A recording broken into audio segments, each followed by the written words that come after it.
2023, a year that many are facing with trepidation.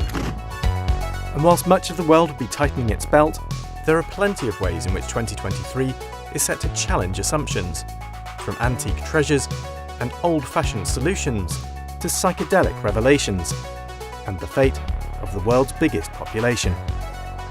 Here are 5 stories that may just transform the world ahead.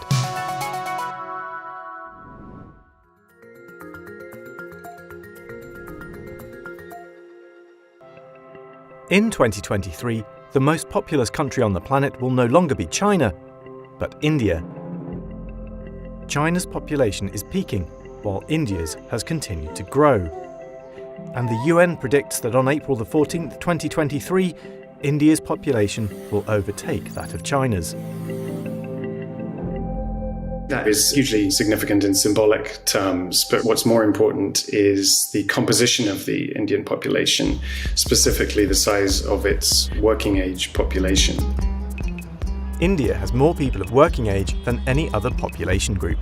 When this happens, it can lead to what's known as a demographic dividend, because of the opportunity it offers for economic growth, particularly for developing countries. Take what happened in China. A population boom under Mao was followed by the introduction of the one-child policy in 1979. This created a big working-age population, with fewer children to raise, providing the manpower for China's extraordinary economic expansion. India's demographic bulge started much later than China's in the 2010s. It's forecast to continue to around 2050, with the biggest growth in the next decade. The question is, will India be able to capitalise on this opportunity? A bigger working-age population, in theory, should mean greater productivity, but in India, there are obstacles to its success. For a start, about 90% of jobs in India are informal, which means the vast majority of workers don't have a regular salary. Informal sector workers are quite productive. The problem is that these are very insecure jobs. And so when things like COVID happen, suddenly many of these workers are out of work. So Indian government has been trying to set up some national pension schemes, health insurance benefits and so on. But social security benefits are quite limited for many of these workers. What's more, just 20% of women of working age are actually working. Part of the problem is that while girls are being educated to a higher level, it's often not high enough to work in offices. So for these women in the middle of the education stream, it's quite difficult to find work. For men of the same education, there are many jobs like truck drivers, mobile phone repairers, postal delivery workers. A lot of these occupations are not really open to women. Part of China's rapid economic growth was due to the foreign companies' factories that were set up there. The Indian government has been trying to mimic this with a Make in India campaign to entice foreign investment. It's had some success. In a big boost to India's manufacturing sector, Apple says that it plans to make the iPhone 14 in India. But the country's infrastructure and the state of its workforce remain a barrier. The proportion of the labour force that has any formal training is extremely small, around 3%. There's very high levels still of malnutrition, anemia and other health issues. That means that a lot of people coming into the labour force, their cognitive and physical development may have been impaired. The challenge for the Indian government is to create the economic environment to encourage both domestic and foreign businesses to create jobs, so that it can reap the rewards of being the most populous country on the planet.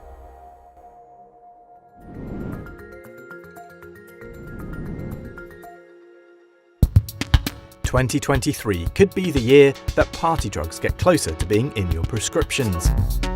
With 3 different psychedelic drugs in Phase 3 trials to treat mental health conditions. MDMA could even be approved to treat post-traumatic stress disorder in America.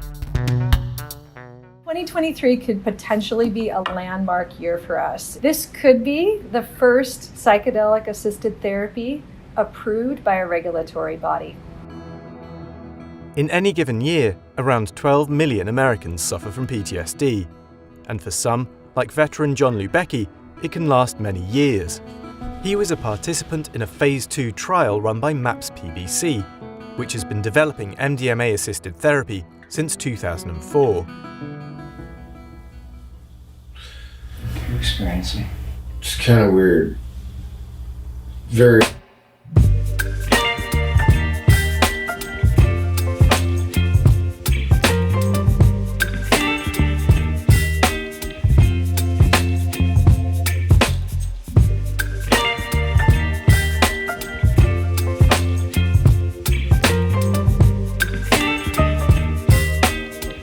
Met the criteria for having PTSD.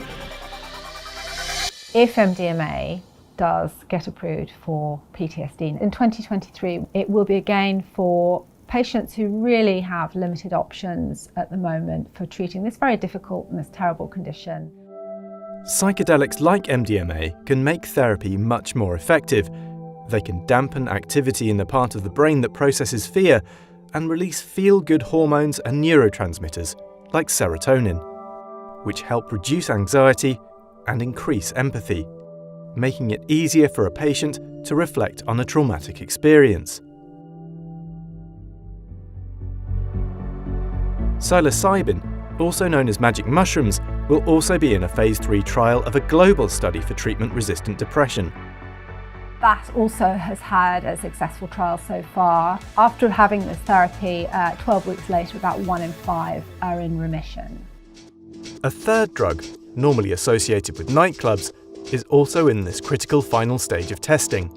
Ketamine-assisted therapy is showing promise in helping with alcohol use disorder. In the most recent study, 86% of patients were still abstaining from alcohol 6 months after treatment. Already offered at Awaken's private clinics, ketamine could eventually be regulated for general use in Britain.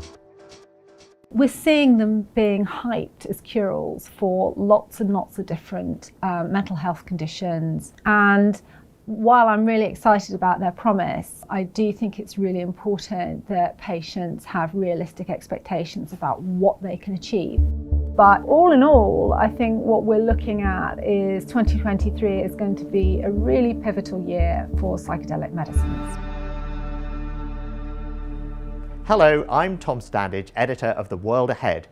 To read about the prospects for the coming year in more detail and get a head start on more of the themes and trends to watch, take out a subscription to The Economist, which includes full access to The World Ahead 2023.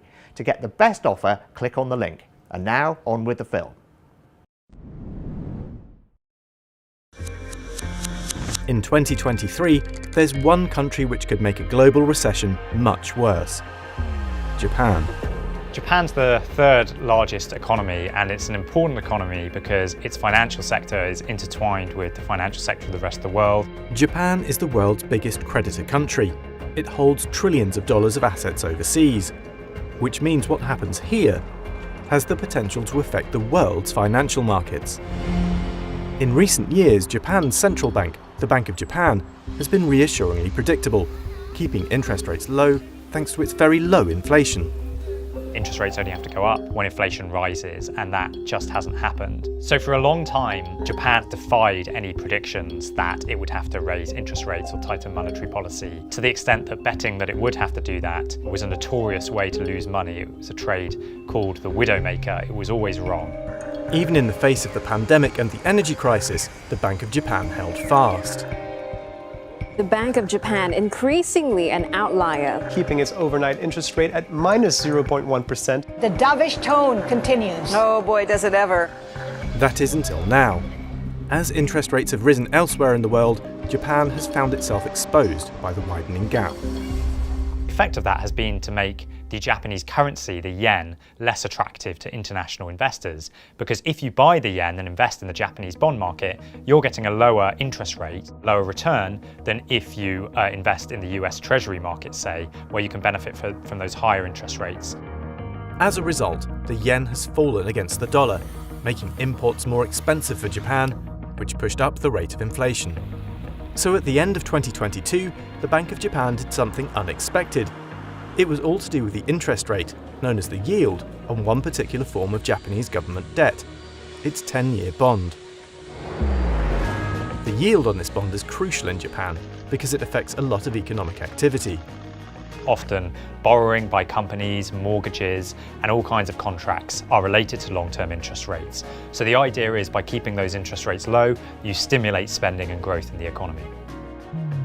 The Japanese central bank has certainly done that by capping the yield of its 10-year bonds at 0.25%.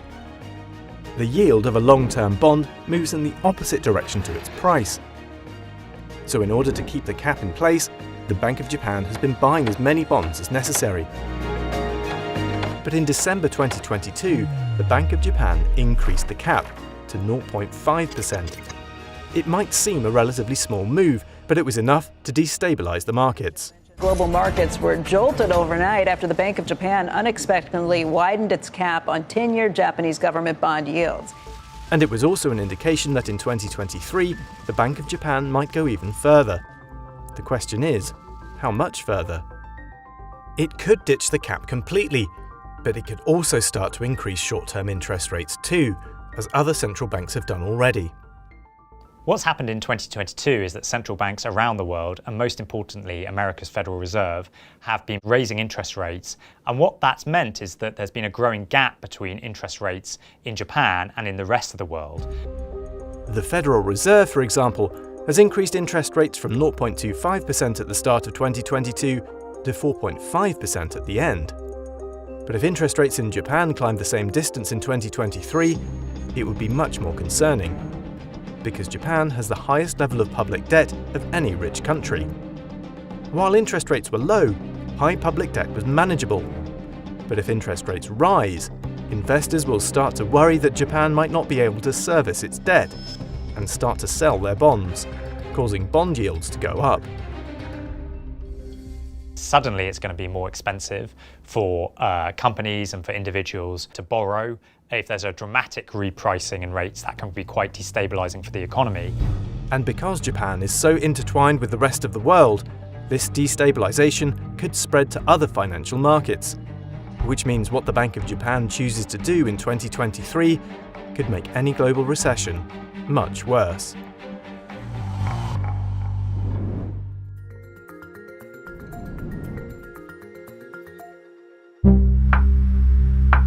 In 2023, it'll be back to the future for the fashion industry, as make, do and mend will be back on trend. Big clothing brands won't just be selling new clothes, but, perhaps surprisingly, also encouraging more wear out of old items too. Tommy Hilfiger, Hugo Boss and LVMH, the world's biggest luxury group, are all set to launch their own repair and resale services. In 2023, it will all be part of a wider push towards a more eco-friendly fashion industry. Today, we are making more clothes than ever before, but we're using them less. Pretty much the entire fashion industry operates under the same model, increasing throughput and number of seasons. Very, very limited clothing is actually designed to be remade, repaired, reused, or recycled. Every second, the equivalent of a rubbish truck of textiles is burnt or buried in landfill. But one way to eliminate waste and pollution is through what is known as a circular economy, essentially keeping products in use for longer.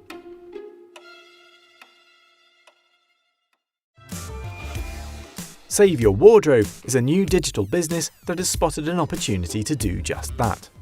It buttons up so tight that we're going to make it a crop jacket, so it's going to just above the pockets. Growing up in Tunisia, I was really passionate about seeing how local tailors were able super fast to create new things or repair things. And coming to Europe, I realized that it was all replaced by fast behaviors of purchasing. I thought, let's explore this opportunity. Using the app, customers can transform their worn-out wardrobes. Everything about Save Your Wardrobe started because I loved seeing things remade again and again. Our recent research shows that things like circular business models like resale, rental, repair and remaking have the possibility to be 23% of the global fashion industry by 2030, which represents a market opportunity of $700 billion US. But there is a risk to all this. Brands could use repair services as greenwashing without actually helping the planet.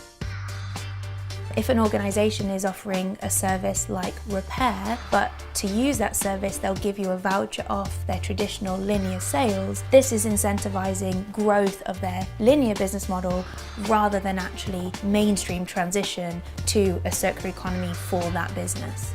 Any claims that organisations are making should be really specific and should have very clear definitions attached.